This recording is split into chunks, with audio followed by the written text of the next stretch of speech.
Assalamualaikum warahmatullahi wabarakatuh. Good morning, everyone. The Honorable Vice Rector of Research, Innovation and Partnership of Hasanuddin University, Professor Dr. Muhammad Nasrul Masih, PhD. The Honorable Dean of Law, Faculty of Hasanuddin University, Professor Dr. Farida Patiti SHM, and Vice Deans.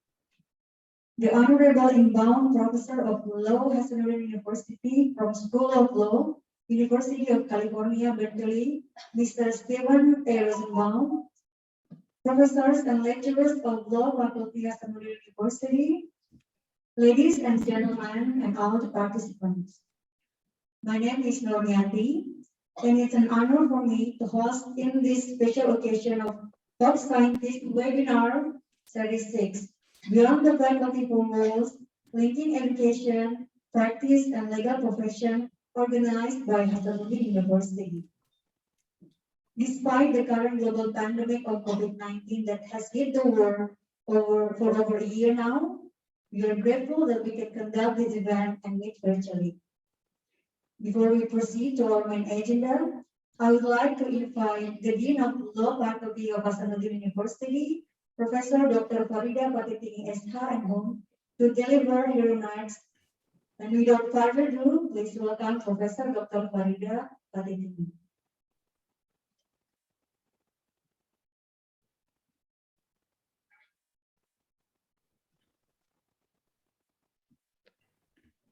Assalamualaikum warahmatullahi wabarakatuh. Good morning in Makassar and good evening in Berkeley. First of all, praise and gratitude we deliver to Allah SWT for grace and health that have been given to us so we can be together in today's event of the Top Scientist Webinar Series 6 event at Hasanuddin University, where the Faculty of Law is the host. On this opportunity, I would like to thank Professor Dr. Muhammad Nasrul Masih, PhD, as Rector Representative, who has given the chance to the Faculty of Law Unhas in inviting our partners from Berkeley Law School, Professor Stephen A. Rosenbaum, who have been present in our webinar room. I am really grateful that Berkeley and especially Professor Stephen A. Rosenbaum always support us in Unhas with the various activities available. Hopefully, the collaboration between Berkeley and Unhas will always run well in the future with more activities. I will also to thank our international cooperation team, especially to Berkeley PhD as coordinators, for organizing this activity along with the activities that we are currently taking place with the Constitutional Court event. Hopefully, this webinar will open our horizon and strengthen the quality of the campus and also our prospective alumni. Thank you for all participants and hope you all happy a lovely morning. Terima kasih. Assalamualaikum warahmatullahi wabarakatuh. Good morning. Thank you for the beautiful remarks. Next, I would like to invite Vice Rector of Research, Innovation and Partnership of Hasanuddin University, Professor Dr. Muhammad Nasrul Masih, PhD, to deliver his remarks as well as to officially open our event for today. Professor Dr. Muhammad Nasrul, time is yours.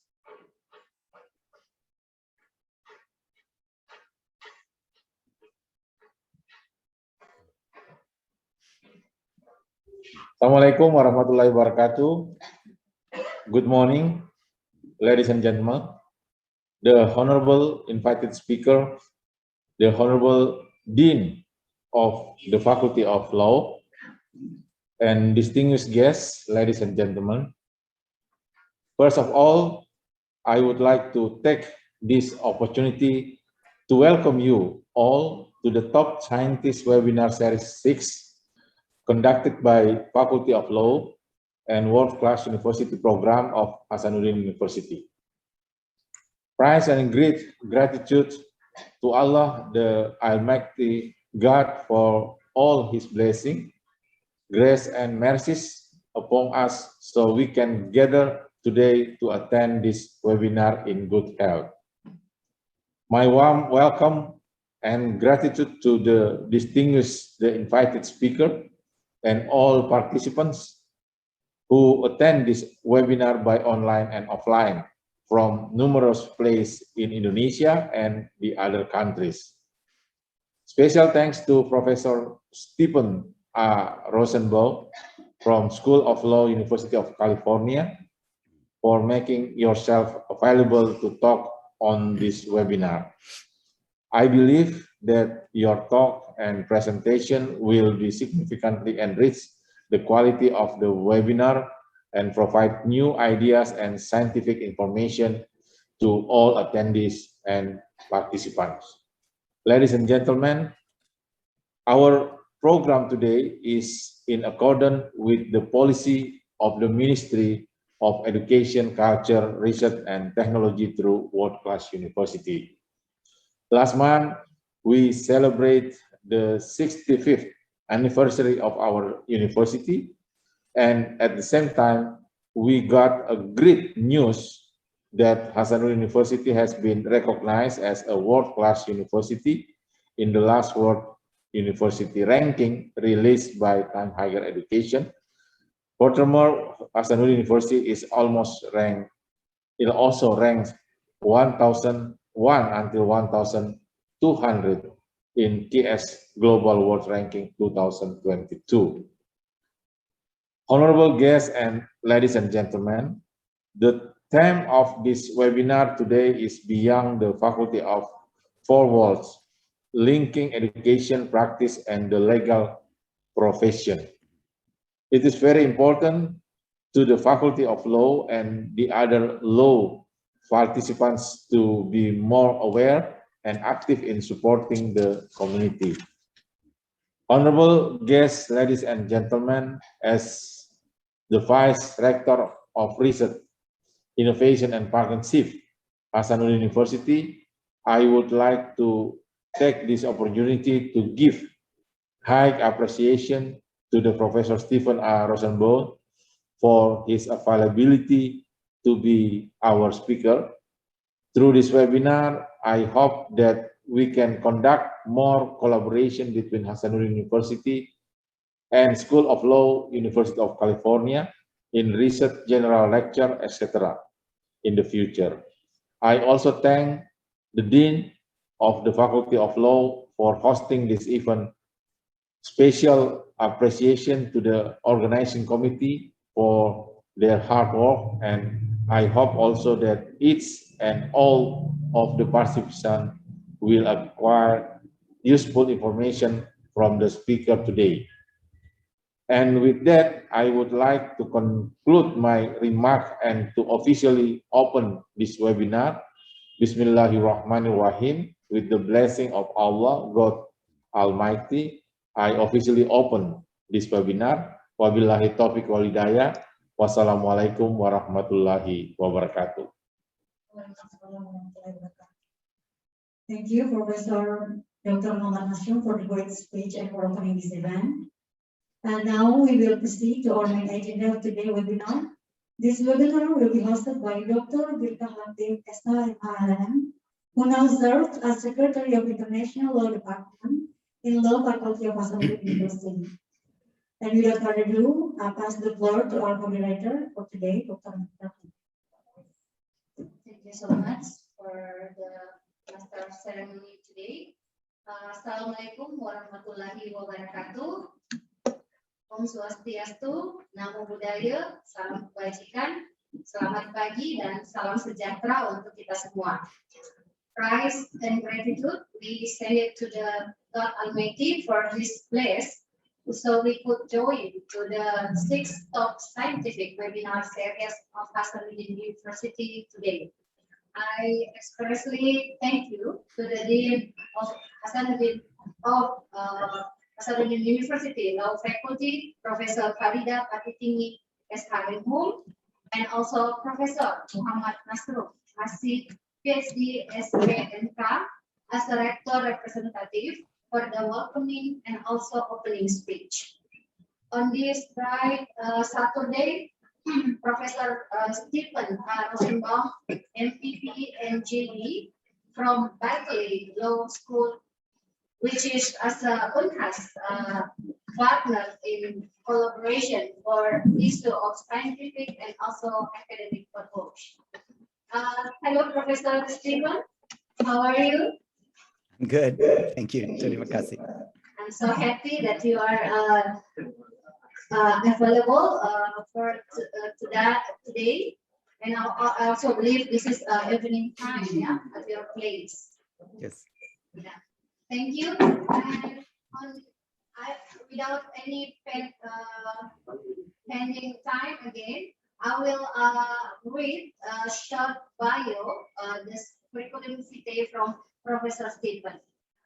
Background of education, University of California, Berkeley for his JD, University of California, Berkeley for Graduate School of Public Policy, MPP degree, University of Michigan for his BA, Political Science with cum laude, and also Untitled from Yellow Springs at University of Paul Frédéric Montpellier, France.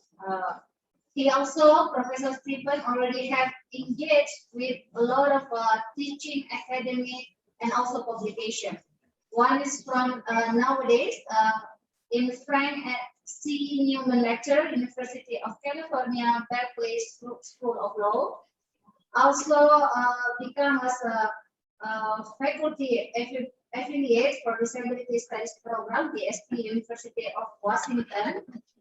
That's the time that I also met with Professor Stephen Rosenbaum, and also a lot of associate professor, lecturer in a lot of faculty, also from Stanford Law School.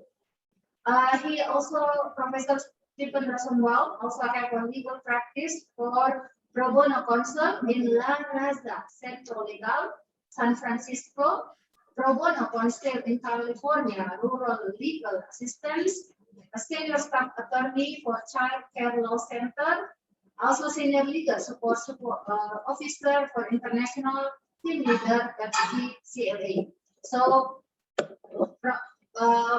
from this, listening to his CV, that actually it's very large that I have to cut it in several places. We can see that how his expertise and also lots of various experience that have been accumulated from Professor Stephen Rosenbaum, MPP JD had been resulted from the beginning and nowadays. Then, of course, will be a very memorable because it will be shared with us today together in this scientific webinar. And then without any further ado, I will invite Professor Stephen Rosenbaum to present his presentation with the thematic beyond the faculty of four walls, linking education, practice, and the legal profession. To Professor Stephen Rosenbaum, the time is yours. Terima kasih, Wakil Rektor Professor Dr. Muhammad Nasrum, Dekan Professor Dr. Farida, Professor Birka, and honorable guests. Selamat pagi, apa kariba, apa kabar, warahmatullahi wabarakatuh, assalamu alaikum. That is all that I know in Bahasa Makassar. I know a little more in Bahasa Indonesia. I want to congratulate you, as the Vice Rector spoke today of the awards, the ranking in the world. I congratulate you as well on your 65th anniversary at Hasanuddin. And I also join the Dean and the Vice Rector. I think there's a little echo, okay? In a future collaboration for another 65 years, inshallah. I apologize for making my speech today in English. I do appreciate the accommodation that most of you are making as it can be very tiring to operate in a second language for any period of time. I will try to speak slowly.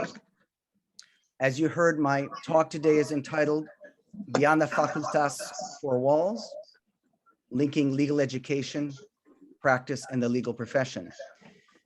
This is a subject that I first began to think about when I spoke at a conference in Surabaya several years ago at Universitas Erlangga. I know a number of things have progressed since that time, and I am mindful of that in the remarks that I make today. At the time, I benefited from feedback from the LLM candidates then at University of Washington in their first week of classes, a real testament to their dedication and engagement. And that included my former student, Professor Birka, with whom I've been pleased for the last several weeks to collaborate as a guest professor in a number of the classes at Hasanuddin. The late Dean Sachipto once wrote that along with Bahasa Indonesia, the Hukum Nasional, or national legal system, is considered a major contribution toward bringing this nation, plural in many aspects, into homogeneity. Now, I will come back later to the theme of language and the importance of language. Almost 60 years ago, a little bit before Universitas Hasanuddin was founded, the first post-colonial Southeast Asian Conference on Legal Education was held in Singapore. And like many other former colonies in the region, Indonesia has undergone a number of changes in its legal education system, both in reality and rhetoric. In its early stages, the new Indonesian leadership was anxious to cast off the Dutch regime. President Sukarno had called for a legal revolution to overthrow all aspects of colonial law, but not necessarily reject a legal framework that was grounded in rechtsstaatgedachte, or rule of law, as the Dutch called it. Now, even before independence, Indonesian theorists were attempting to craft a constitution that would meld the traditional and indigenous adat values of hukum adat with so-called Western principles of individualism, ownership, and contractual rights. The Undang-Undang Dasar, or Founding Constitution of 1945, expressly stipulates that the Republic of Indonesia is a state based on law and has from the very start relied on legal concepts, theories, and doctrines that were already part of the dominant legal tradition of the world. While Sukarno's oratory may have condemned the role of formal law and lauded the importance of a uniquely Indonesian social and communitarian ethic, there seemed to be no disagreement that the role of the law faculty is to produce lawyers, advocates, judges, and bureaucrats who would help foster industrialization and modernization in an independent Indonesian nation. But skepticism remains about the current state of legal education. Dean Suchipto argued almost 3 decades ago that, quote, education has not played an important role in legal development in Indonesia. In more recent commentary, Rector Hikmahanto Juwana of General Ahmad Yani Universitas asserted that graduates of the Fakultas Hukum are still inclined to be legalistic and seem unaffected by post-independence development in the field of legal education. Writing in the Asian Journal of Comparative Law, Professor Hikmahanto maintained that Indonesia's law students are in fact no different from graduates of the Dutch colonial era and do not reflect the policy preferences of Indonesia's political leaders or the needs of the country. That's what he wrote almost 15 years ago.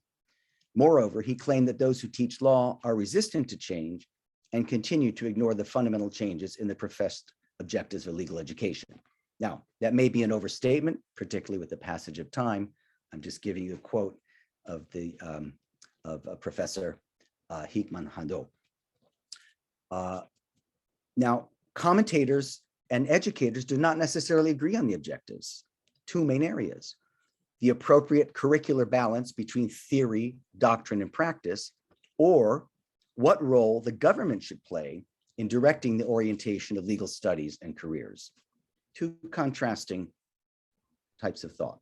Now, even where there may be shared recognition about the desirable objectives and outcomes for law graduates, there is an acknowledgement that the law faculties have limited human and material resources, time, expertise, and funding, limited resources to meet those objectives. Now, in my paper, I argue 4 points. First, that learning practical skills in analysis, advocacy, and professionalism should not be postponed, but rather integrated into the typical 4-year undergraduate degree program, maybe increased to 5 years as it used to be. Second, individual law faculties should take advantage of their autonomy in planning and administration to pilot new and varied initiatives. Not every university, not every law school needs to be doing the same thing. Curriculum should not be designed exclusively for those entering careers in commercial law firms, business enterprises, or government ministries. The social justice sector, the NGO sector, civil society is also important. Third, if faculties are not sufficiently resourced, they should more effectively employ lawyers, advocates, legal aid, and judges in an adjunct capacity, supplemental capacity, particularly in a practicum or other co-teaching model to develop legal aid lawyers and increase the ranks of a professoriate that is practice-oriented and familiar with best teaching practices. And I will talk more about this later. I know there are several Indonesia universities who do this, law schools, including, my understanding is, at Hasanuddin. But it needs to be more widespread, continuous, not siloed or ghettoized, but integrated into the overall curriculum. And finally, the state should play a guiding role in developing a cadre of social justice lawyers so that law schools can be part of an expanding legal aid scheme. In opting for clinical and other professional skills programs, law faculties must own the program and not simply contract out to non-governmental organizations or ad hoc field placements. Again, I'll talk more about this later. Now, the curriculum reform in Indonesia of 1993 was a very important reform, and it responded to the needs of employers to ensure that graduates not only knew the theoretical aspects of the law, but also had the necessary legal skills to practice. The post-Suharto governments have also been identified with the early stages of democratization and the formal preparation of so-called progressive law graduates. Progressive legal education, still at the theoretical stage, opposes the educational status quo. Its development may be read as a reaction to the law's unresponsiveness to fundamental changes occurring in Indonesia and elsewhere in Southeast Asia. There are two main factors underlying questions about the direction of legal education and the law in Indonesia and in Southeast Asia in general. The first is the globalization of the economy, ideas, and culture. The second is the transition from a society founded on autocratic or state power to one genuinely founded on the rule of law. While there seems to be shared agreement amongst legal academics and lawyers that law school curriculum should serve the interest of future employers and must respond to globalization and transition to rule of law, there is disagreement about its content and influence of political leadership. In particular, there are conflicting views about whether theory and practice should be combined in the first 4 years of law school education. Now, some employers say they prefer graduates who, quote, know the details of laws and regulations, as opposed to a broader or deeper understanding of the law and jurisprudence.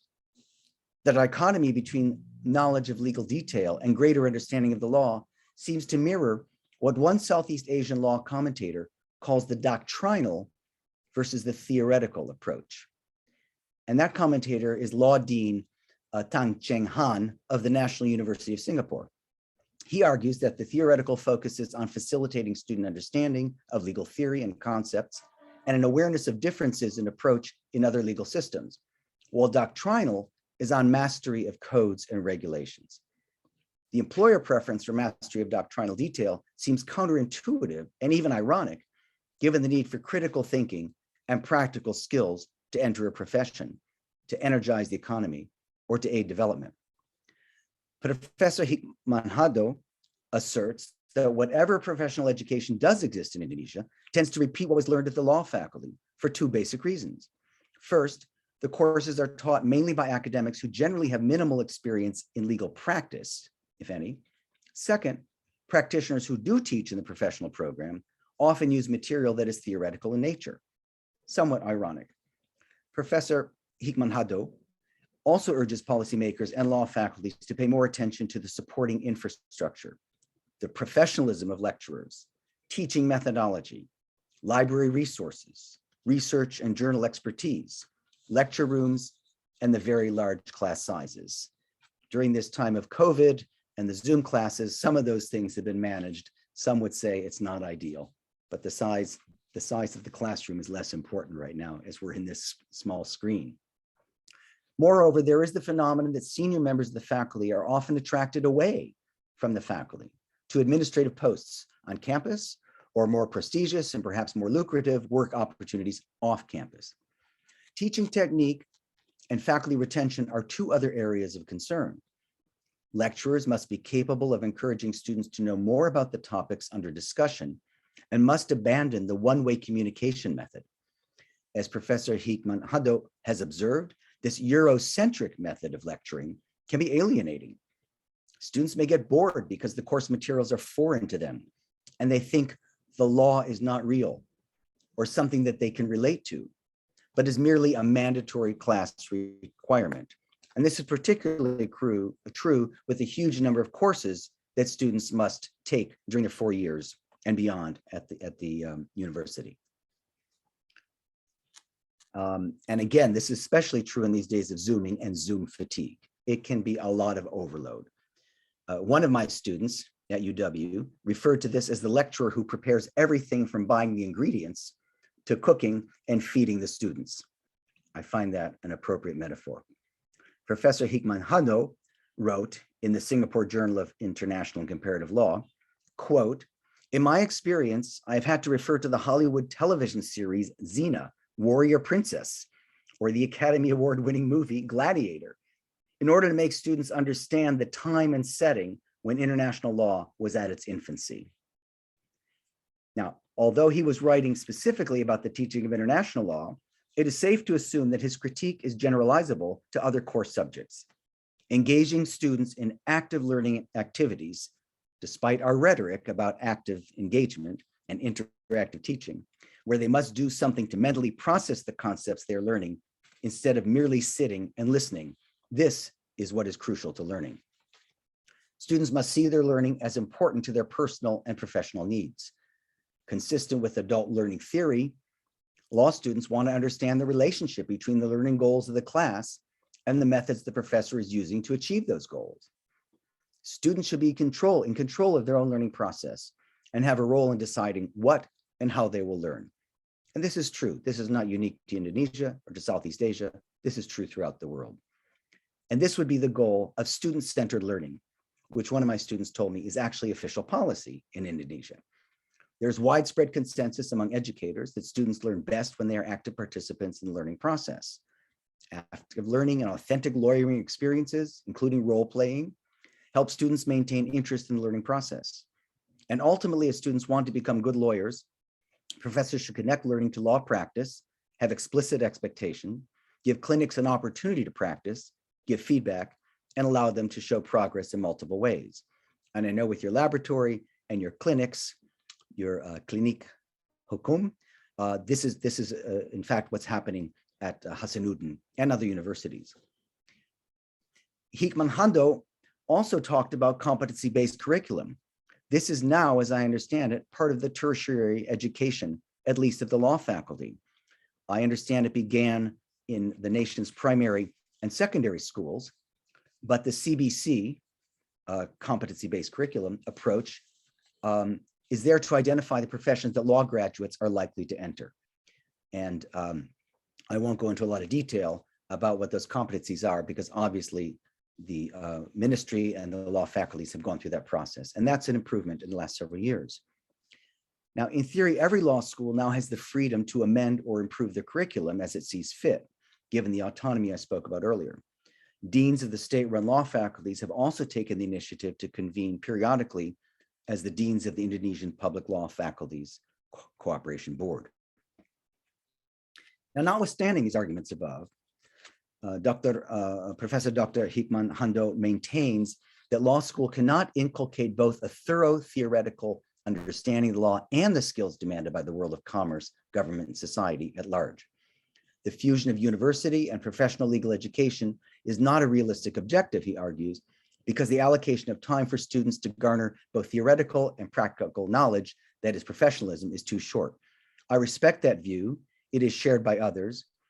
I happen to disagree, and I think there's a school of thought which says you can merge, you can meld at the same time an understanding of the law, theoretical understanding, and the skills demanded by the profession. Rector Hikman Hando recommends that the new academic curriculum of the future concentrate on providing theoretical and doctrinal mastery of the laws and not be burdened with the need to provide professional legal education. Now, I don't know if he's changed his thinking on this since the time he wrote his renowned article in the Asian Journal of Comparative Law. Perhaps in his position now as rector, he may have changed, but I'm not sure. And here's where I disagree, because this is counter to the international trend in legal education. One of the negative consequences of perpetuating the artificial skills theory dichotomy is that the dichotomy affects students' understanding the professional standard under which they will operate when they leave the academy, no matter what their role will be. If there are problems with the current educational delivery system, rather than discard the desired professional skills curriculum, the instructional mechanism should be retooled. Now, elsewhere in education in Southeast Asia, there's a lot of innovation. In neighboring Malaysia, in Singapore, where you have linguistic and cultural ties with, certainly with Malaysia, and other ASEAN countries. In Vietnam, in Cambodia, in Thailand, the Philippines, there is a lot of innovation. And that's not to say it's not also happening in Indonesia, but I think it's important to recognize in the region some of the leaders in this. And I'll speak a little bit more about the newly formed Association of Law Schools.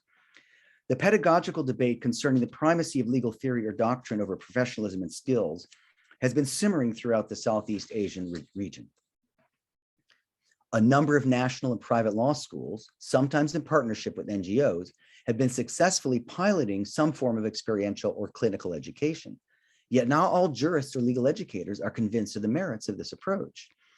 Indeed, in the United States, where deviations from the exclusively theoretical approach to legal education first took root, the debate continues to this day about whether and to what degree American law schools should be trade schools.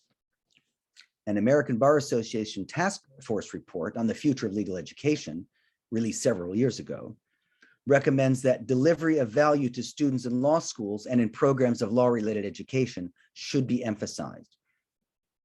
That there should be clear recognition that law schools exist to teach people to provide law-related services, and that, quote, there should be greater innovation in law schools and in programs that deliver law-related education. So even in a country where clinical education and experiential education, skills-based, has been well embedded, there's still room for improvement, according to the American Bar Association, the largest association of lawyers and accrediting agency for the law schools, most law schools in the nation, in the US. Now, Dean Hahn has written extensively about the tension between liberal and vocational education, or trade school education. He wrote that the aim of a liberal education is that students should not merely know or know how to, but understand why things are as they are and how they could be different. Whereas vocational instruction will produce graduates who are ready-made for practice. Now, this is not much different from the tension that I discussed above in the Indonesian context, except that even under the liberal rubric, the liberal education rubric, there is room for disagreement about the importance of theory over doctrine. And after further analysis, including a discussion about the impact of globalization and technology, Dean Hahn concluded that a solid legal education must encompass all of these perspectives, and to urge otherwise is to foster a, quote, false and dangerous antithesis between academic and practical. Now, clinical training programs have been offered by various law schools in the region, as well as NGOs. And almost 10 years ago, Singapore launched its inaugural conference on clinical legal education. The importance of pro bono work was emphasized during this conference, as was the goal of exploring the possibilities to create a network of sustainable clinical legal education programs in the region. And as I said earlier, this, of course, is happening at Hasanuddin as well, with your 4 Klinik Hukum. For a number of years, the NGO Bridges Across Borders Southeast Asia Clinical Legal Education Initiative, it's a mouthful, or BABSICLE, as it's now known, has piloted an innovative model of interscholastic transnational collaboration between law schools, lawyers, and civil society through its Community Legal Education Initiative. BABSICLE's projects demonstrate how a low-cost and replicable model enables groups to participate in decision-making processes at the local and central government levels, and can nurture a pro bono community service network. The Indonesian Legal Resource Center and BABSICLE had worked together to promote clinical legal education in Indonesia. And Law Dean Rodia of Universitas Negeri Semarang spoke earlier this year at an international conference on clinical education about the proliferation of clinics at his faculty of law at the University Negeri Semarang. He has clinics in civil law, criminal law, legal drafting, anti-corruption, and intellectual property. Very common themes and very well-known themes. Here at Hasanuddin, you have the Klinik Hukum dedicated to 4 areas. One in environmental law, with which Professor Birka is involved in co-teaching. And also you have legal aid for women in a partnership with an NGO. You have civil law and anti-corruption, and you also have a prosecution clinic that collaborates with the prosecutor's office, a hybrid model, as we call it. And I know that Professor Birka has done an admirable job in heading the legal clinics. Now, long-range goals should include the establishment of a permanent association of law schools in the ASEAN region, and the development of regional standards for legal education, mutual recognition of law degrees, and freer movement of lawyers across borders. Recommendations about the collaboration, innovation, and adaptation of Indonesian law faculties can also be applied, for the most part, to universities in all ASEAN countries, whether the systems are based on common law or civil code. Now, it so happens that just 1 year ago, in September of last year, the Asian Law Schools Association, or ALSA, was established in Hong Kong for the purpose of upholding and advancing excellence in legal education and scholarship in Asia through meaningful collaboration among Asian law schools. In furtherance of the association's purpose, ALSA promotes the core values of academic freedom, the rule of law, diversity, integrity, and professionalism. Now, so far, it has few schools from the Southeast Asia region. Indonesia's law schools need to join those from Malaysia, Philippines, and Thailand. Also, a number of schools are members from China, including Hong Kong, and from Japan and India. Now, on the importance of orders, this brings me back to the question of language. The teaching of comparative perspectives can also be enhanced through greater collaboration between law schools, faculty exchange, and joint teaching programs internationally, outside the region. Moreover, many law teachers have limited language abilities and have to rely on scarce or non-existent translations of legal materials. All the more reason for the collaboration and the promotion of language. The language barriers and inadequate financial resources make it difficult to rely on foreign professors. And ironically, the importance of English as the language of instruction in public discourse was discussed at the 1962 Regional Legal Education Conference that I referred to earlier by the then Chief Justice of Singapore.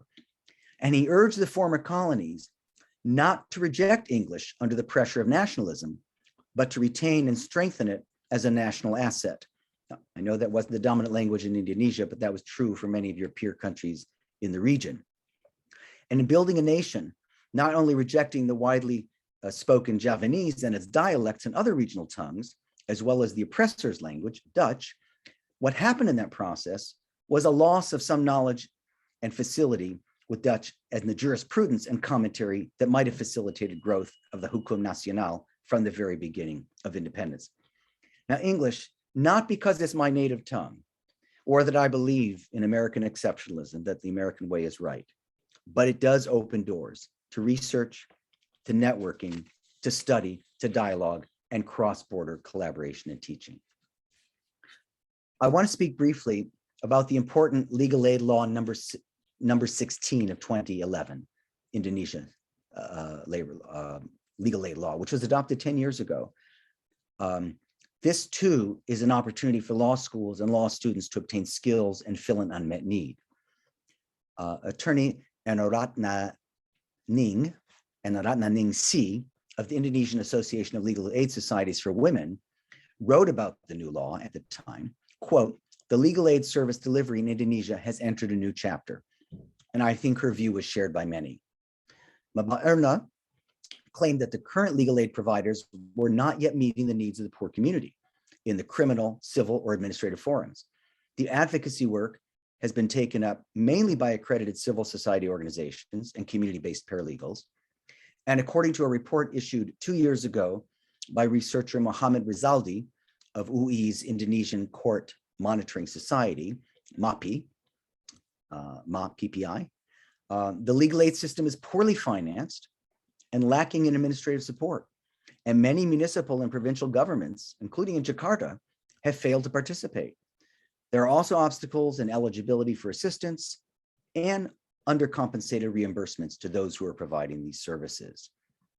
The law, number 16, does provide an opportunity for law faculties, lecturers and students, to become more directly engaged in delivery of legal assistance to the poor through a field placement or externship, or perhaps in establishing a regional legal clinic under the auspices of the law school. As I said, you have done here at Hasanuddin.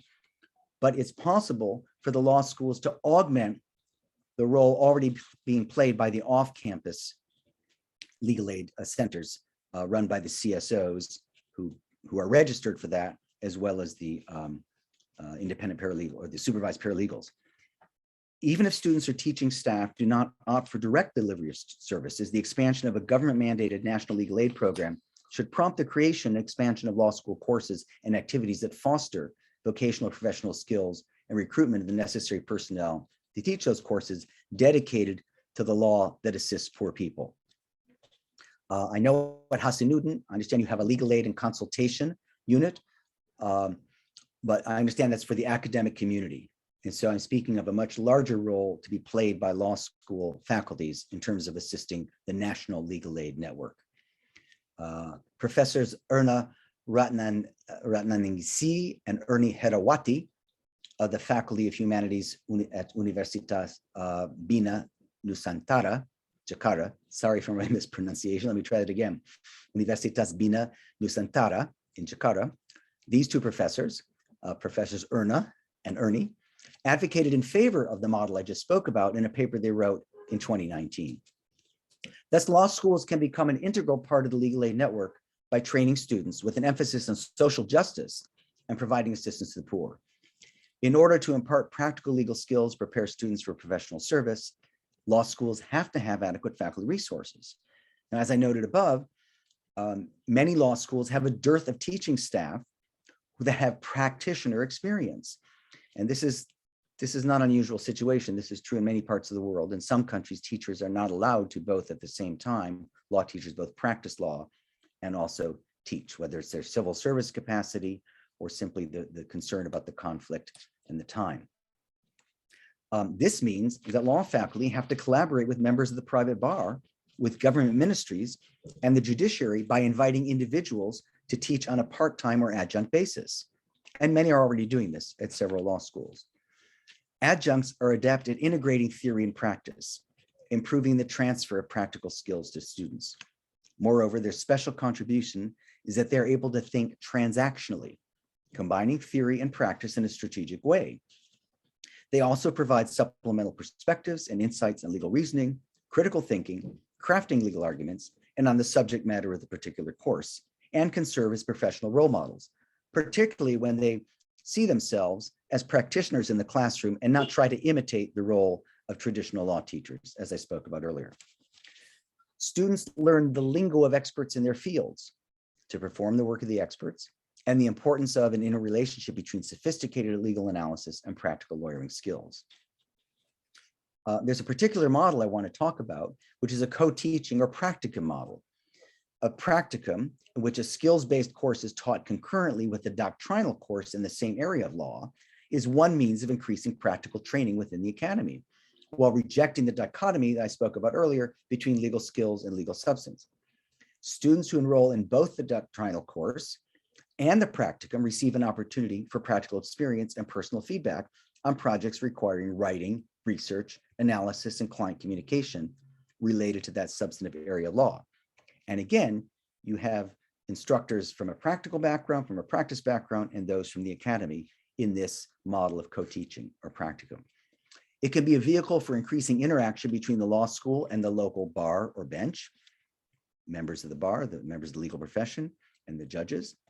It offers a unique opportunity to have practicing lawyers, prosecutors, government counsel, or judges speak to a small group of students with interest in a specific area of law. A judge's or practitioner's experience can be used in a way that goes beyond what we call war stories, without burdening that individual with preparing a lecture, developing course materials, or giving feedback. Because the practitioner can assume the students have been exposed to particular doctrines, moreover, the practitioner can make her remarks more specific than she might when speaking to a wider audience or larger class.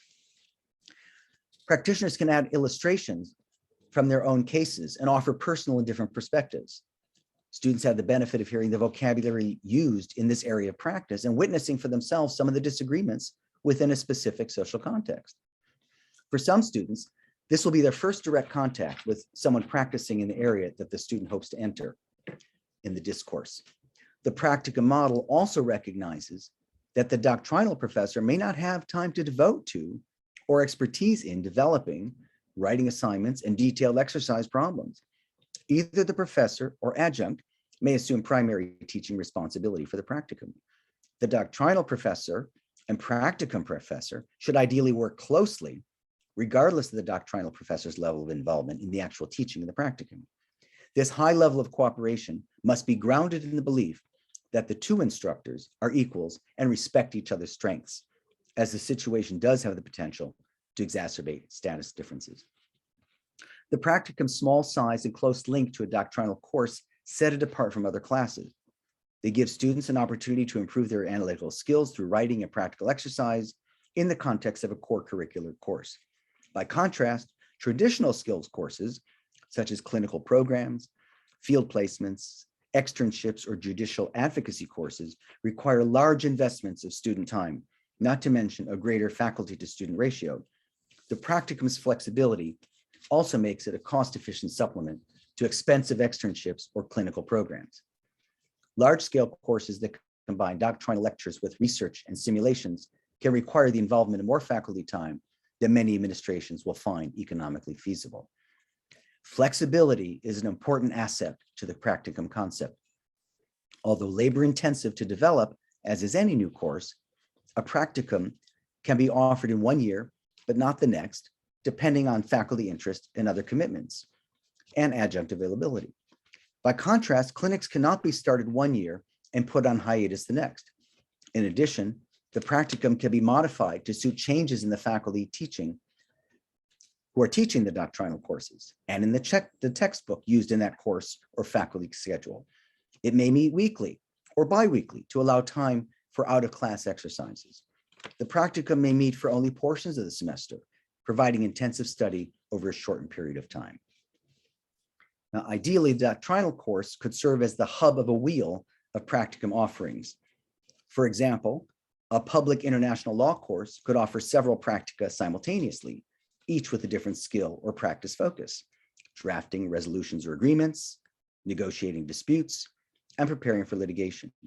These practica could be tailored to fit the experience of the available faculty and the interests of small groups of students, as I spoke earlier about the importance of student-centered learning. A practicum can also reinforce ethical standards for students, entrusting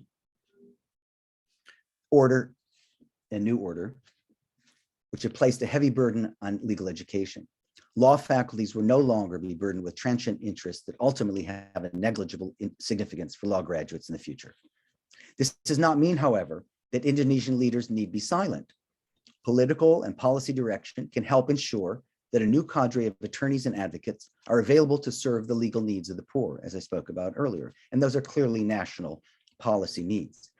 They can do this with the help of the private bar and other members of the legal profession, with civil society, as well as with their full-time professors and lecturers.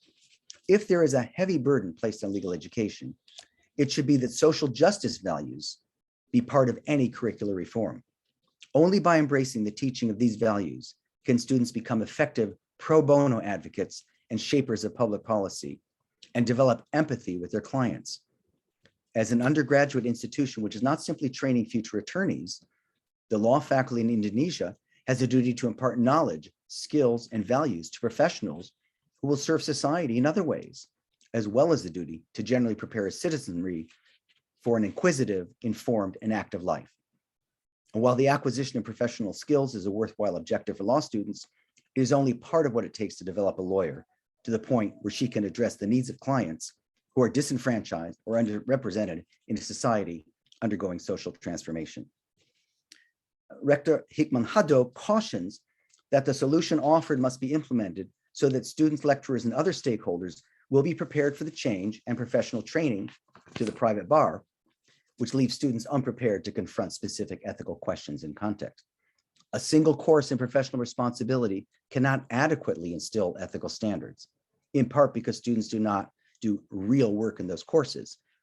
And I dare say it continues in a number of countries, including my own, that single course in professional responsibility tends to be looked to the place where one gains the legal ethics of the profession. And that's not the case. It needs to be infused in other courses. The law firms left with the task of teaching ethics may not have the time to commit to mentoring young lawyers, and due to the stress of practice and the desire to please senior attorneys.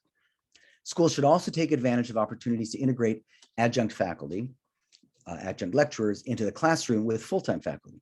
For example, a large lecture course can include small groups of students working with an adjunct on a particular practice problem, introduced in class by a full-time professor or lecturer. This is distinct from the practicum, which is a more complex, fuller, more robust experiment. And not only will the students benefit from this experience of having a guest lecturer, but the adjuncts will have the advantage of observing the professor at work, thus providing the school with an experienced pool of adjuncts to draw on later to teach other courses. Bringing in real-life experiences through, for example, photos, YouTube clips, field trips, and simulations, such as drafting and negotiating a contract or conducting a mock legal interview, are effective techniques. I want to make a few remarks in conclusion. Turning back again to Rector Hikmanhado, who has infused much of my observation on this subject. The rector has given substantial consideration to this subject, and he argues convincingly that, quote, perhaps it is time for the objectives of legal education to be independent of outside interests. Legal education must be freed from the transient desires of the political elite and policymakers of the day. In the past, labels given to governments in Indonesia, such as the colonial government, old order, and new order, have placed a heavy burden on legal education. And now, if there's to be one more reformasi, it must be carried out. If there is to be another one that's carried out, it requires 4 interrelated components. Pretty commonsensical: time, energy, money, and patience. The Fakultas Hukum is well situated as the forum that allows legal scholars and future lawyers to join with practicing attorneys, judges, NGOs, civil society, and lay advocates in educating the public about their legal rights and ensuring a basic level of counsel and representation. It is important to move from aspirational goals to concrete steps. This requires addressing the tension that I spoke about at length between liberal education and vocational education and marrying litigation experience with academic knowledge. The law faculty must facilitate more formalized involvement of practitioners in its mission of education and training, particularly in co-teaching settings. The school, the bar, and bench can work together in ways that preserve scarce resources and foster self-advocacy and respect. Although the law faculties of Indonesia and ASEAN countries have all experienced at least a half country of growth in independent states, they can still aim, in the words of the report issued at the first conference 50 years ago, they could still aim to be free to experiment with ideas in a way not easy in long-established schools, and, quote, bound by no special traditions, no entrenched institutional habits, inshallah. Terima kasih. Assalamualaikum. Professor Stephen, thank you so much for the presentation. I do believe from your presentation, it's like an accumulation and also recap from what is happening in Indonesian position from the beginning and also nowadays about the curriculum in Indonesia. I'm also taking a note the development from fundamental change of ideas and our globalization with exposuring the enforcement of legal practice that could be achieved in higher content, being prepared knowledge from law faculty as the fabric of prospective alumni candidate. Particularly, the need for making law school learning adaptable in content and in attractive part in covering the social justice context. I also happy to share information also that Hasanuddin Law School already have the legal aid. We call it as a unit konsultasi dan bantuan hukum, and there is that, and in our room here in our offline in Harapin Tumpa room, we have Pak Ahmad as the head of the UKBH. And then also we already have the professor, like Professor Nur Aziza, Professor Dr. Herana, and also we have the young lecturer like Dr. Kadarudin, and also Fahri Faki, SHLM. They are actually our new generation for making this legal aid become more actively in the future. I believe everybody, after the presentation from Professor Stephen Rosenbaum, there is a lot of question and also probably a response from his presentation. I will directly to opening the question and answer sessions. So if there is two or three questions from in the room of Haripin Tumpa or from the our Zoom, please you in the Zoom room you can do the raise hand, or you can just directly to send the question to the chat, our chat.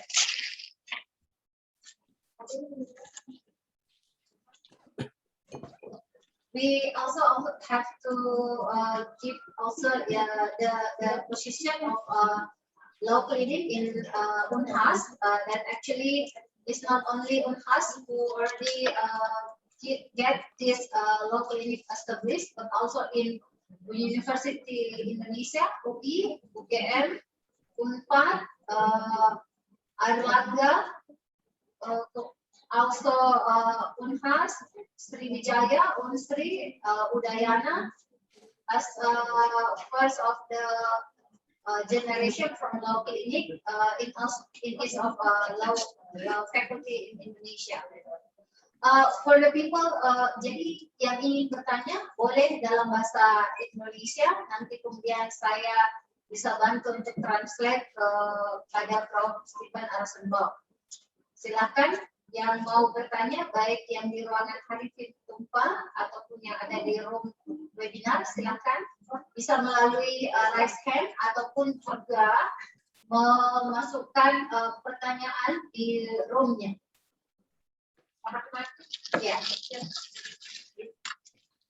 Jadi tadi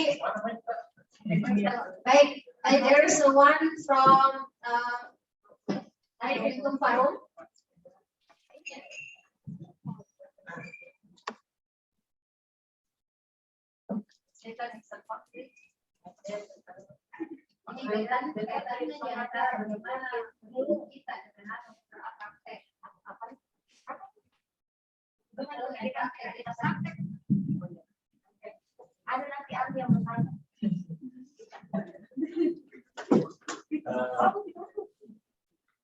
Saya bisa mulai, Bu.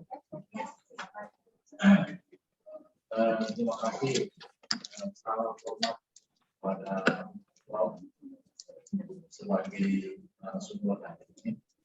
Thank you so much. I deliver to Prof. Stephen for the opportunity today. Jika saya bertanya berkaitan dengan output atau pola pendidikan hukum, di mana kita berharap bahwa itu menemukan bekal yang bekal praktis untuk para pelajar mahasiswa dalam hal ini setelah mereka selesai lulus. Please allow me to ask about the patterns or models from your experience, Professor, for making our student have a capability or capital to be in the context of law enforcer in the future. Kalau belajar dari kurikulum atau pendidikan model taruhan misalnya di Fakultas Hukum ini, kita menginginkan bahwa mahasiswa setelah selesai benar-benar siap pakai dalam konteks di mana mahasiswa setelah selesai itu cakap untuk berpraktek di dalam dunia peradilan. Because based on our curriculum in Indonesia, especially in our faculty, we hope that after finishing their study, our student will be able to be as adaptable and also become adaptive and have a more skill to be as to be in the legal professions. Nah, oleh karena itu pertanyaannya mendasar adalah mungkin ada model di Berkeley University bagaimana modelnya sehingga harapan kita jika alumni itu mahasiswa itu selesai kemudian terjun bersama pada mereka dalam konteks dia bisa berpraktek dan cakap. Makasih. So my question is, if Professor Stephen could share us about the model or pattern, so our students also be qualified after they finish their study in the purpose for get the job of legal profession. Thank you. Do you want me to answer now, or are you taking more questions? Okay, wait a moment. Apakah ada pertanyaan dari ruang Harikin Tupa lagi? Satu penanya mungkin lagi.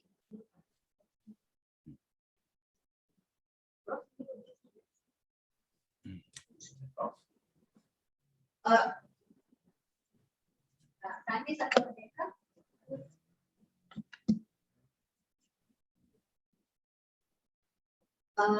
Maybe we can ask directly to answer first, Professor. Okay, Stephen. sure. I have a question, sir.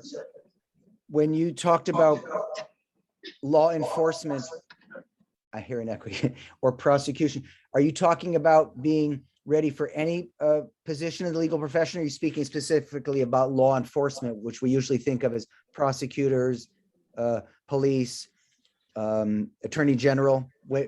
So I just want to be sure I understand your question. In general area of legal professions. Yeah. In general, the profession. Yeah. Okay. Well, I think some of the ways that I talked about today are exactly the way we say in English, we use the term practice ready to practice. And the best way to do that, again, is integrating the theory with the experience.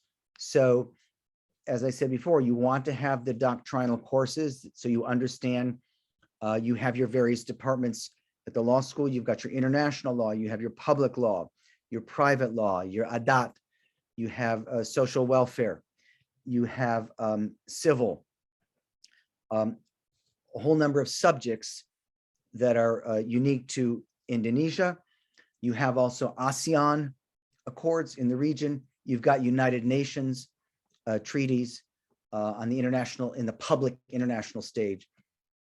You have private international law through arbitration, mediation, negotiation, and trade. And so the best experience is a law school that allows one to have both of those models. Now, as I said, sometimes you have separate classes. I spoke about this adjunct practicum model where you join together practitioners from the field and lecturers and professors from the facultas.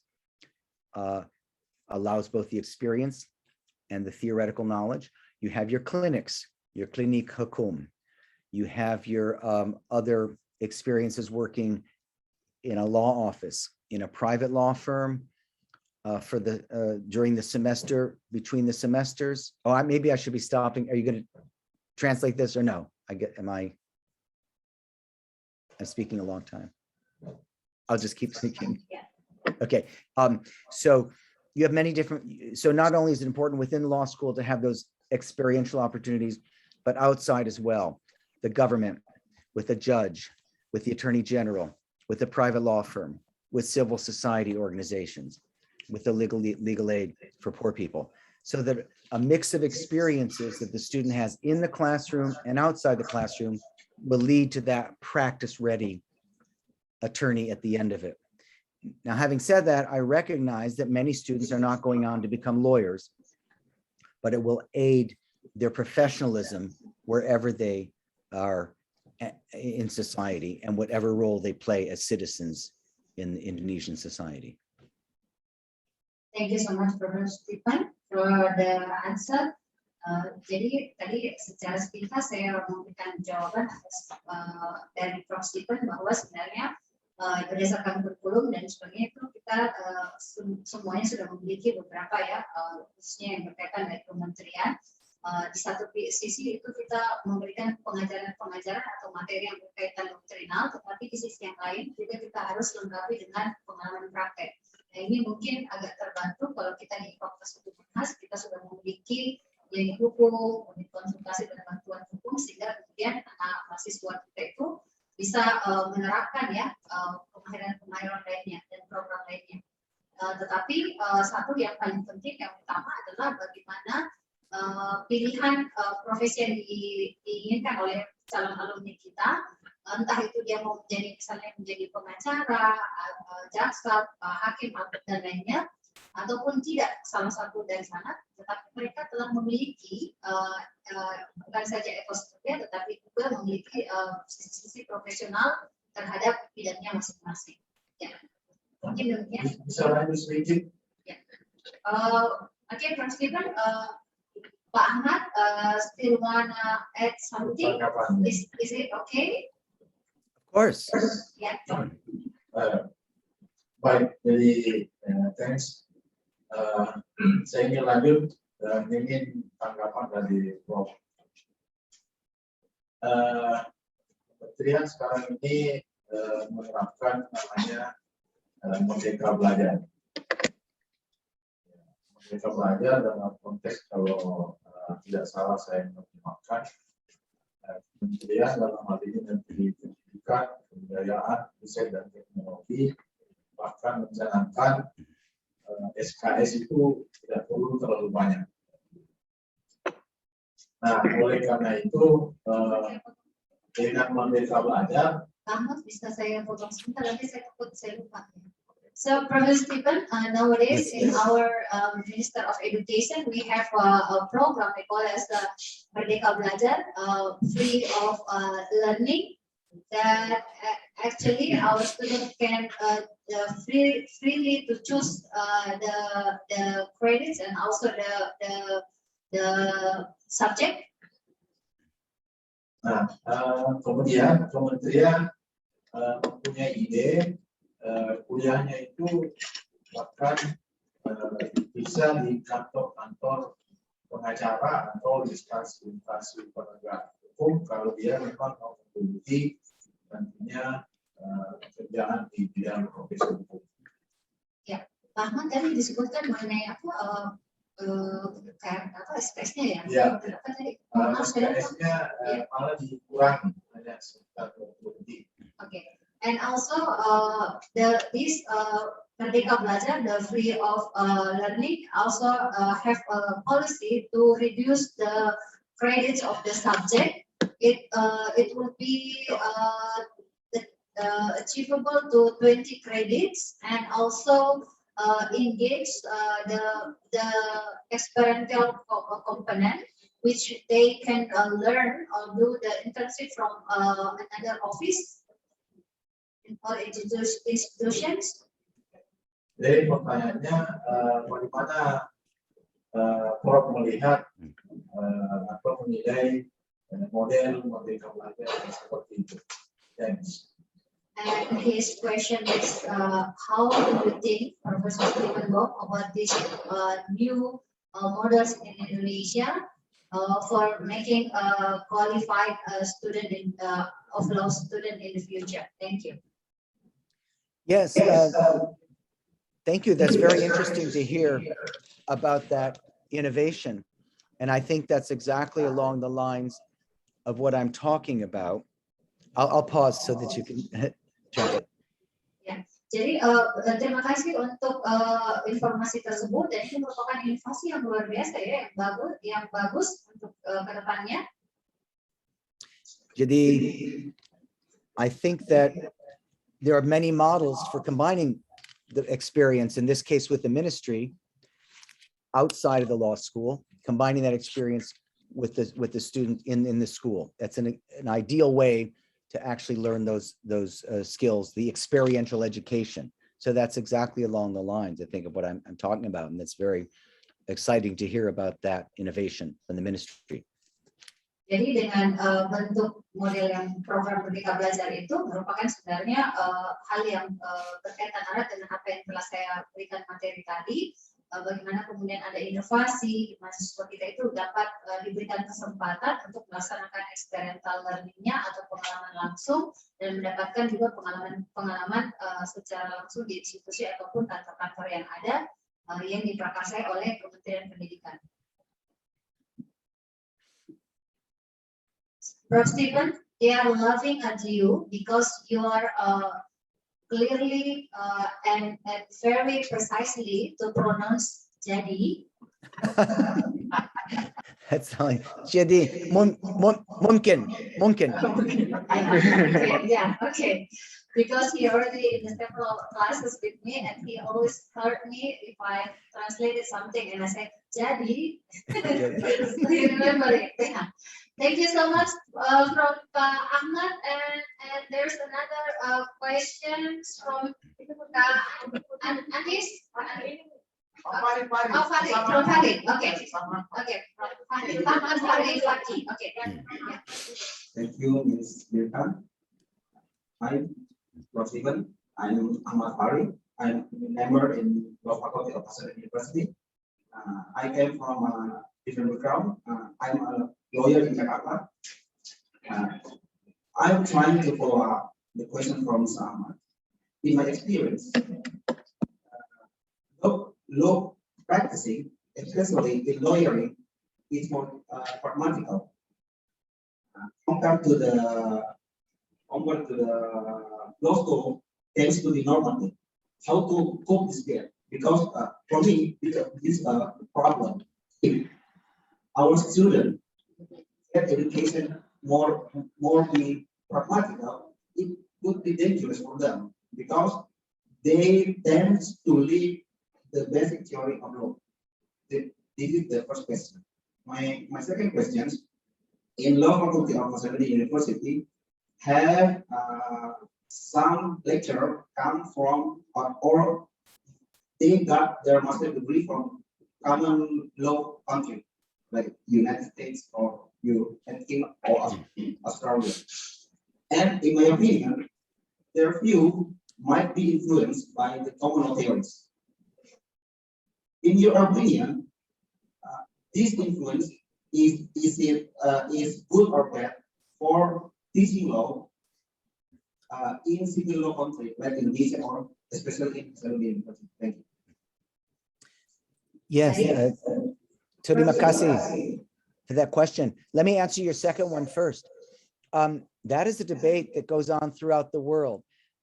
Some people think, for instance, that clinical education, because it developed in a lot of common law countries, that it's not transferable to civil law or Roman Dutch or other countries. And actually, I think there's a lot of thinking that says it's good for two reasons. One, it's not always about the way the legal system works. It's more about how one operates within it. So where you have the adversarial system or the inquisitorial system, whether you rely on statutes or on doctrinal law, common law, that's important to learn, obviously, in the practice. But it's more the methodology. Again, it's how to advocate, how to think critically, how to integrate law and policy, courtroom procedure, presence, writing, good writing ability, all of those things. Whatever legal system you have, you need to learn those skills, the pragmatic that you spoke about in your first question. Second, I think we're seeing in the world a lot of infusion. We're seeing countries adopting. For instance, Mexico, which has a civil law system, is now looking more to the Anglo-American prosecutorial model, the adversarial model in its criminal justice system. So it's borrowing from that. I have myself argued for our administrative law context in the United States that we should look to some of the juge d'instruction, the inquisitorial model that's used in civil law countries, and borrow, take the best of many different legal systems. Let me stop and allow Professor Birka to translate, then I'll deal with your first question. Wow. Sorry, I'm a little bit lost in the in the middle. Okay, it's okay. But tadi pertanyaannya untuk ada dua pertanyaan dari Ahmad Fahri. Yang pertama berkaitan dengan bagaimana untuk menyeimbangkan gap ya antara praktek dan teori, karena kemudian dari fakultas misalnya dari kampus itu lebih banyak berbicara mengenai teori. Kemudian pertanyaan yang kedua itu berkaitan bagaimana dengan misalnya kita menyikapi ya kondisi-kondisi semisal beberapa pengajar kita ataupun juga ilmu-ilmu yang didapatkan dari buku, artikel dan sebagainya itu misalnya berasal dari negara-negara common law, sementara kita sendiri misalnya Indonesia adalah negara yang berbasis dari civil law. Nah, Profesor Stephen menjawab dulu pertanyaan yang kedua bahwa berkaitan dengan model daripada common law dan sebagainya itu sebenarnya sudah menjadi perdebatan yang lama antara common law versus civil law itu sendiri. Akan tetapi di dalam dunia internasional khususnya berkaitan dengan para pengajar internasional hukum, para pengajar hukumnya itu sebenarnya sudah mencapai kesepakatan ya bahwa kita tidak berbicara lagi mengenai inti daripada sumbu dua common law ataupun civil law ini, tetapi kita berbicara mengenai bagaimana pengalaman pragmatiknya, bagaimana mereka menjalankan proses daripada hukum dan sebagainya, khususnya kepada mahasiswa kita bersama. Saya juga ada pengalaman menarik ketika saya bersekolah misalnya di US itu sebelum masuk kelasnya itu kita harus belajar dulu mengenai common law sistemnya sendiri. Itu betul-betul terus terang waktu itu sampai betul-betul pantat itu terasa kencang sekali karena harus duduk lama ya membacanya, belum lagi kayaknya perusahaan kecil harus baca semuanya. Tapi kemudian itu memberikan perspektif kepada kita bahwa memang berbeda, tetapi tata laksana ataupun juga bagaimana etos kerja dan juga cara-caranya itu memang lebih sama-sama dengan apa yang kita pelajari di civil law, walaupun dengan perbedaan antara dua kutub hukum ini. Ya, saya juga bertemu dengan beberapa teman-teman dari negara-negara civil law lainnya, termasuk mengenai Afghanistan dan sebagainya. Mungkin Profesor Stephen juga nanti akan telling us about the situation with Afghanistan student dan also civil law. Mereka itu kemudian mereduksi bukan saja berkaitan dengan sebenarnya pola-pola yang ada dari bentuk hukum tersebut, tetapi juga mengambil mengenai hal-hal yang istilahnya bersifat nasional ataupun lokal, termasuk berkaitan dengan hukum adatnya. Jadi mereka waktu itu saya ingat ya ada satu proses ya, tapi ini unik ya, saya case by case.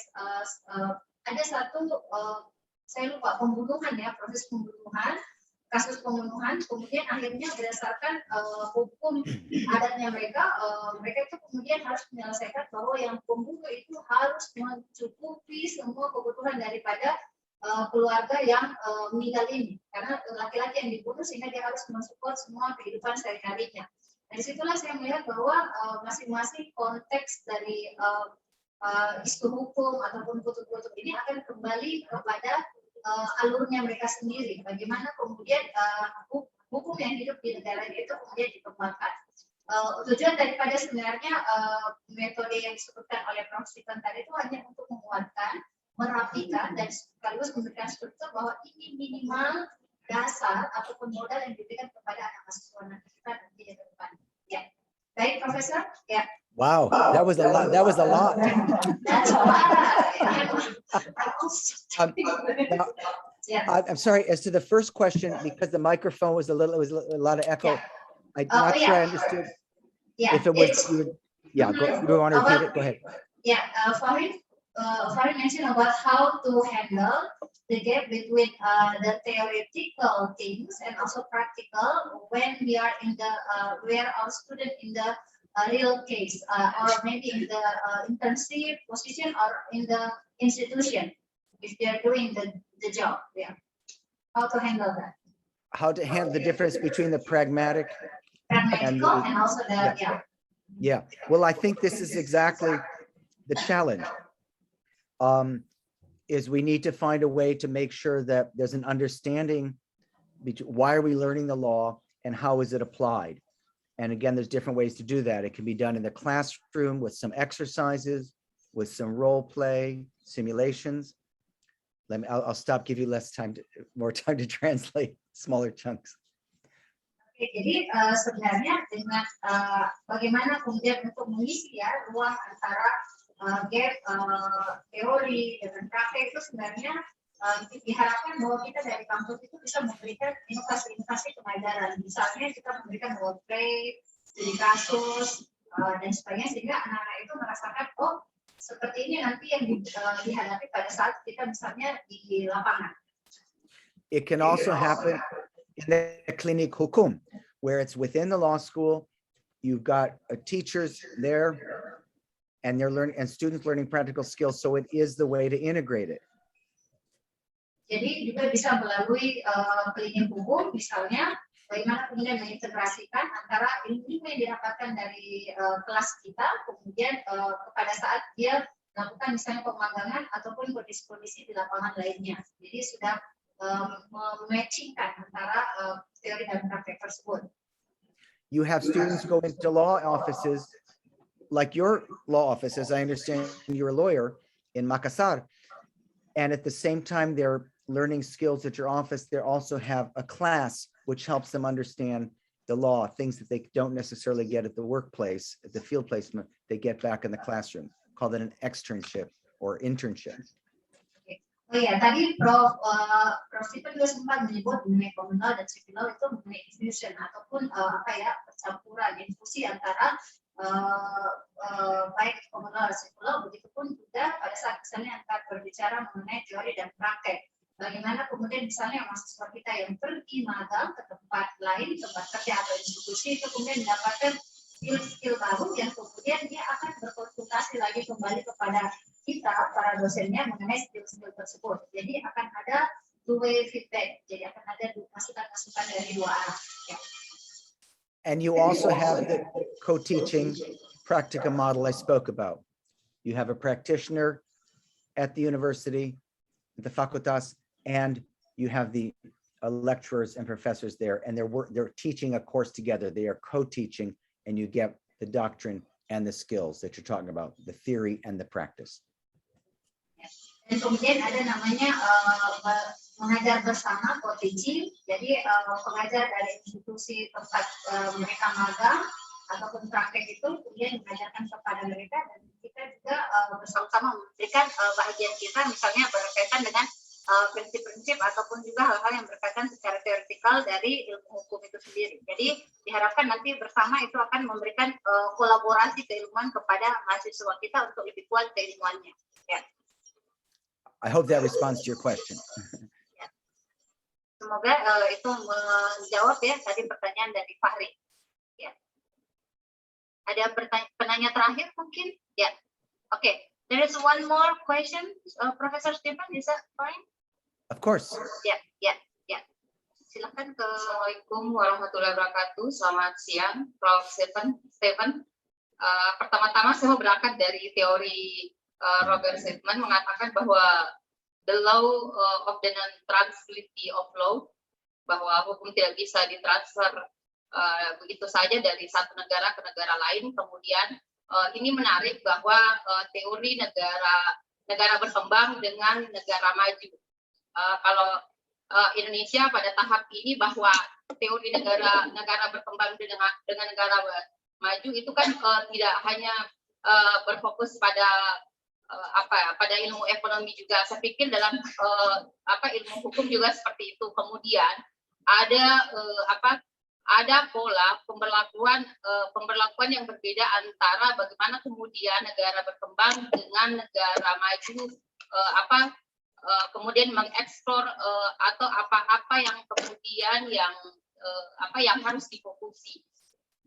Pertanyaan saya, kira-kira menurut Prof, barangkali Prof punya ramalan kemudian bahwa maksudnya untuk Indonesia sebagai negara berkembang dalam hal bidang hukum, kemudian kami harus memformulasi seperti apa, atau kami memfokuskan pendidikan hukum itu ke sektor-sektor apa saja, karena kan beda ya negara maju dengan berkembang, karena misalnya pengetahuan hukumnya kan atau faktor yang lain.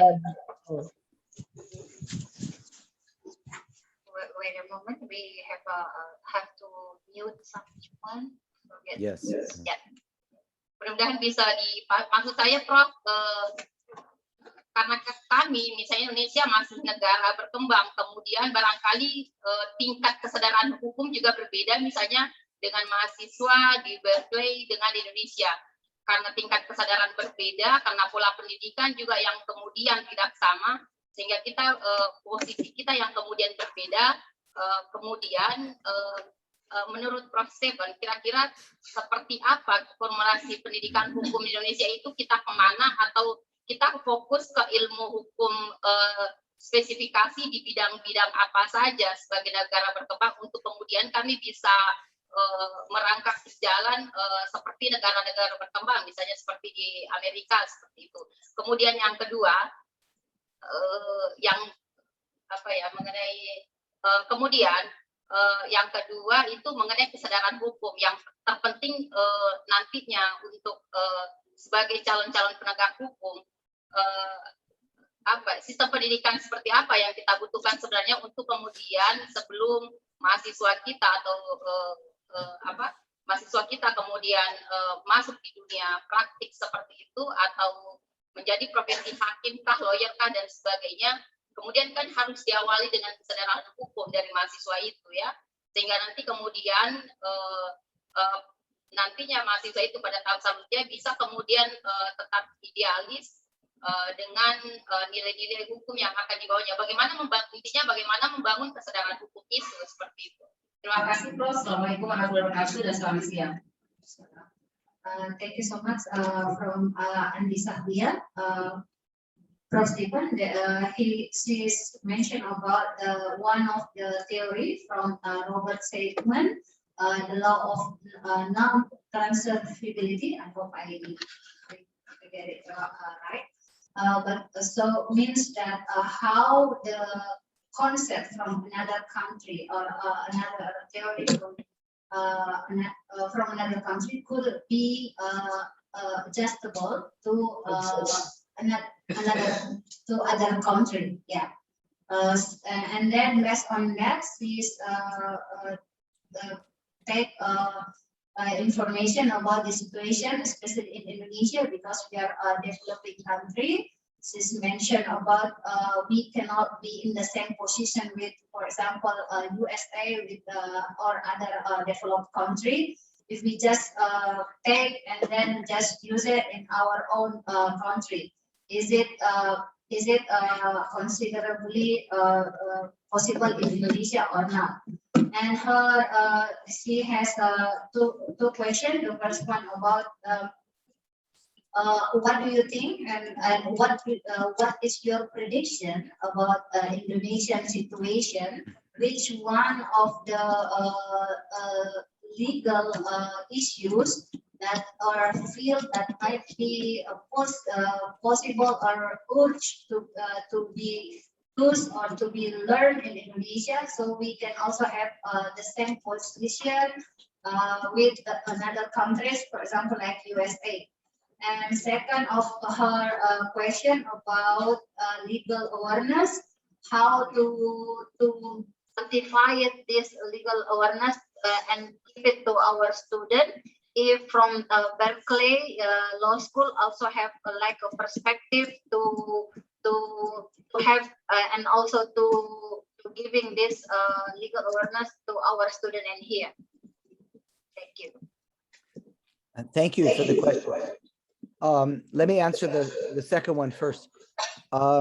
At Berkeley and at many law schools, and I believe it's happening in Indonesia and a number of countries, as to legal awareness, that has to be an organic process. There's many names for that. You call that street law or community teaching, community legal education, public legal education. It's a way to gain legal awareness on the ground, in the community, in non-legalistic terms. I'll pause for Professor Birka to translate. Jadi baik, saya akan menjawab dulu pertanyaan kedua berkaitan dengan bagaimana menumbuhkan ya daripada kepekaan terhadap hukum, penegakan hukum. Bagaimana kemudian kalau di Berkeley itu mereka punya program misalnya di unitnya mereka itu namanya street law. Street law itu misalnya kita melakukan advokasi penyuluhan kepada masyarakat kemudian juga menghimpun mengenai keluhan-keluhan dari masyarakat yang misalnya terkena terhadap isu hukum. Jadi street law, mobile clinic dan sebagainya itu merupakan bagian dari cara untuk kemudian mendekatkan mahasiswa kita terhadap isu-isu aktual daripada kasus-kasus ataupun isu hukum yang ada. Ya. This is, and there's many ways to do this. It can be theater, it can be cartoons, it can be Instagram, it can be YouTube, it can be podcasts, many different ways, social media, to communicate information in terms that people understand, not using the legal terms. And this is something that has to be developed in each country, plain spoken. And they're usually people that are thinking about how people understand things who don't go to have a high level of education, don't go to law school. And I believe this is happening as we speak in Indonesia. And to some extent, some of the clinics are focusing on this methods of raising legal awareness.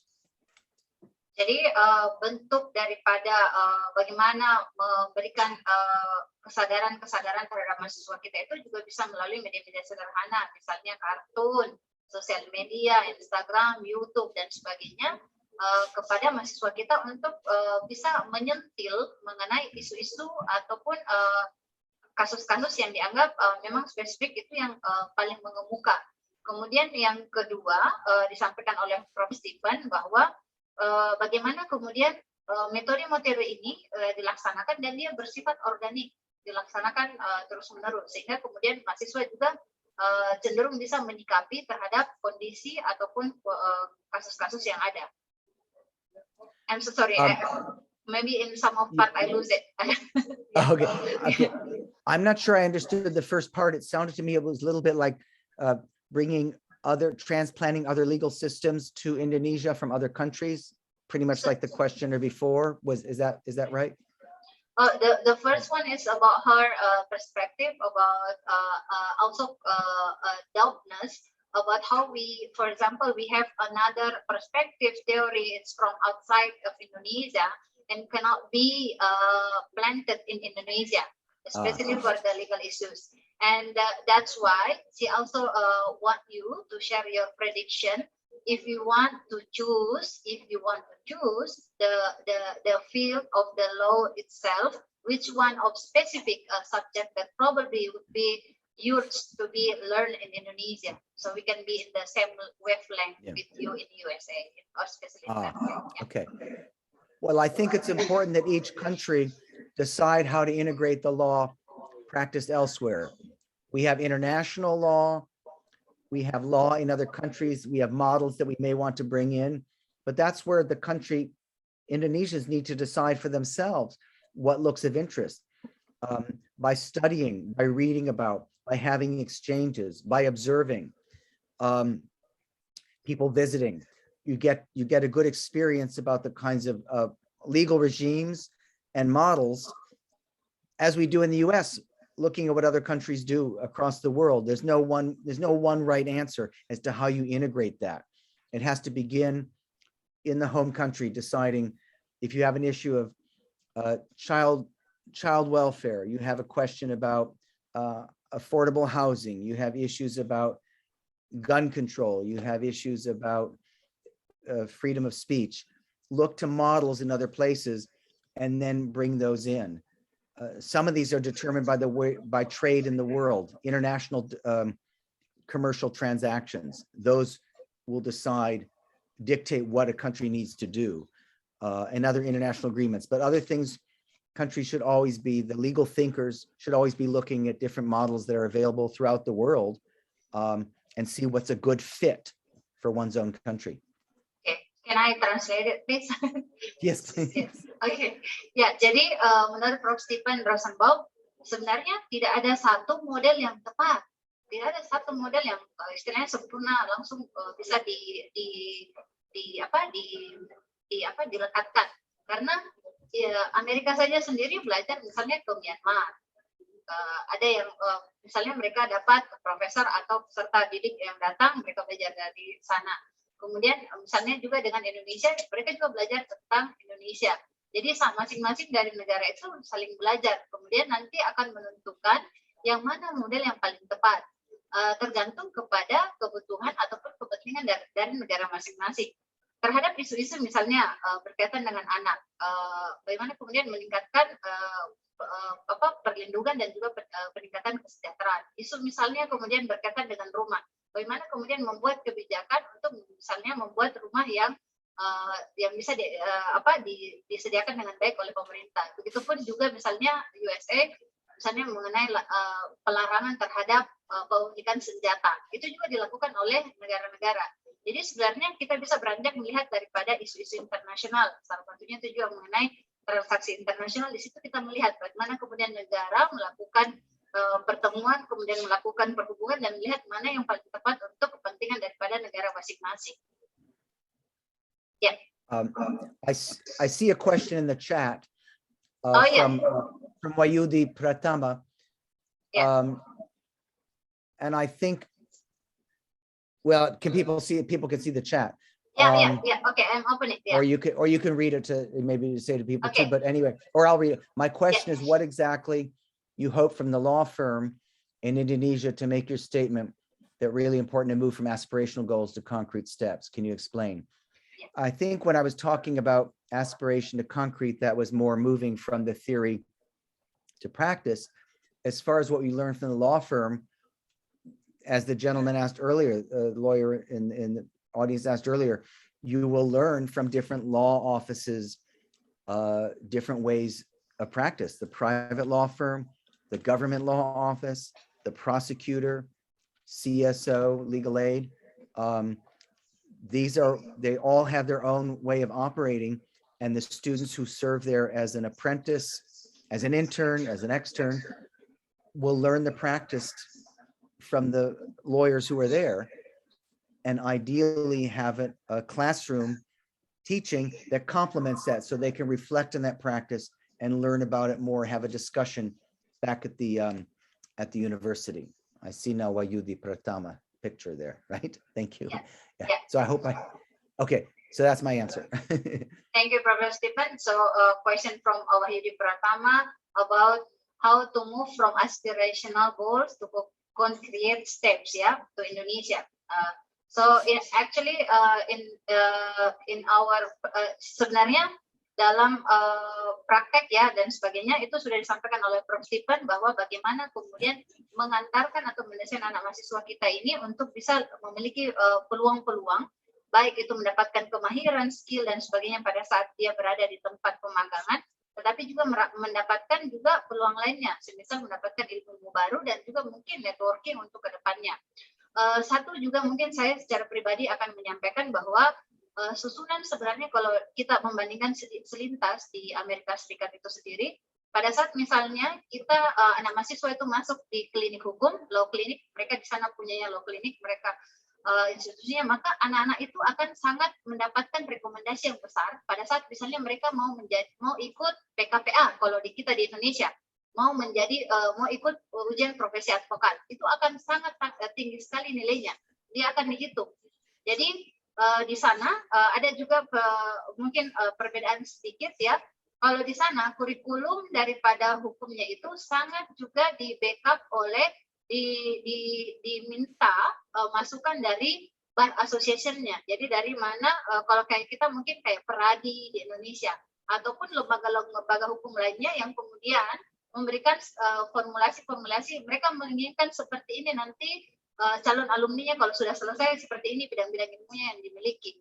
Kemudian misalnya kalau kita sudah selesai dan kita misalnya menjadi asisten hakim atau mereka biasa juga sebut itu sebagai clerk ya, di bagian-bagian tertentu hakim, jaksa dan sebagainya, itu kalau mau ujian atau apa dan sebagainya itu pasti akan sangat dilihat sekali bagaimana dia akan pasti dilihat track recordnya, backgroundnya orang tersebut. Jadi memang ada semacam tahapan-tahapan dan saya lihat kayak di Indonesia sendiri juga sebenarnya seperti itu ya, tahapan-tahapan yang diberikan untuk menjadi seorang profesional di bidang hukum. I think it's all ya, Prof. Stephen. I think we are near to, it's already 10:45. Yes. Makassar. May I make one comment? You want to do the closing statement?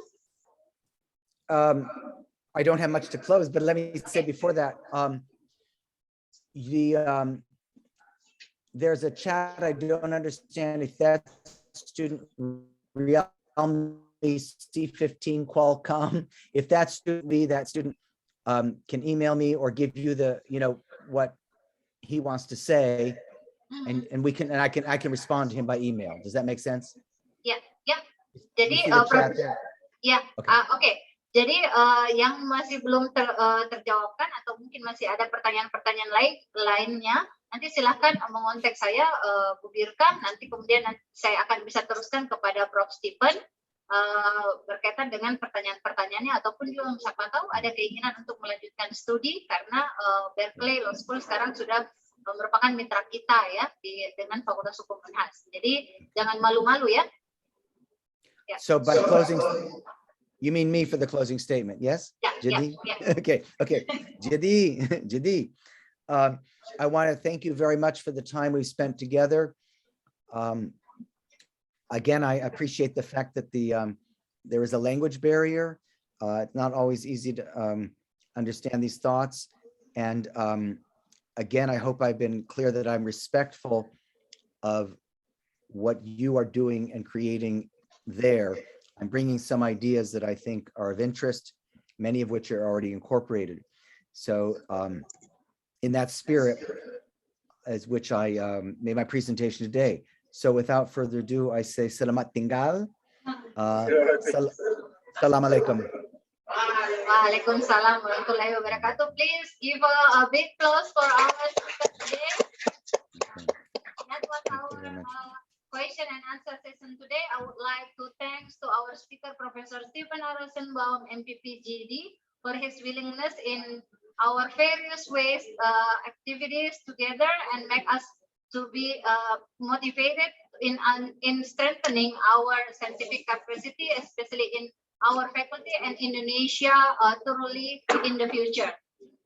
We are sorry if there is a mistake in doing this webinar, and many thanks again, Prof. Stephen, to keep awake with us in the late time night there.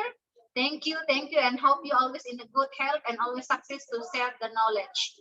And happy weekend for all. Terima kasih banyak semuanya sudah hadir di ruangan Hari Pintumpa pada hari ini, dan juga para peserta lainnya di room Zoom kita di weekend ini. Salamat tapada salama, wabillahi taufiq wal hidayah, wassalamualaikum warahmatullahi wabarakatuh. Selamat siang semuanya. Selanjutnya saya serahkan kepada MC. Thank you so much. Okay, Excellencies, distinguished guests, ladies and gentlemen. This is the end of our agenda today, and on behalf of committee, I would like to extend our greatest gratitude for Professor Stephen Rosenbaum for providing us a great lecture for today. And I will also thank everyone for your participation in this occasion. And we do hope this webinar will enlighten us knowledge regarding linking education, practice, and operations. This is all our report today. Stay healthy and see you in the future. Wassalamualaikum warahmatullahi wabarakatuh. Assalamualaikum warahmatullahi wabarakatuh. Thank you, Prof. Steve.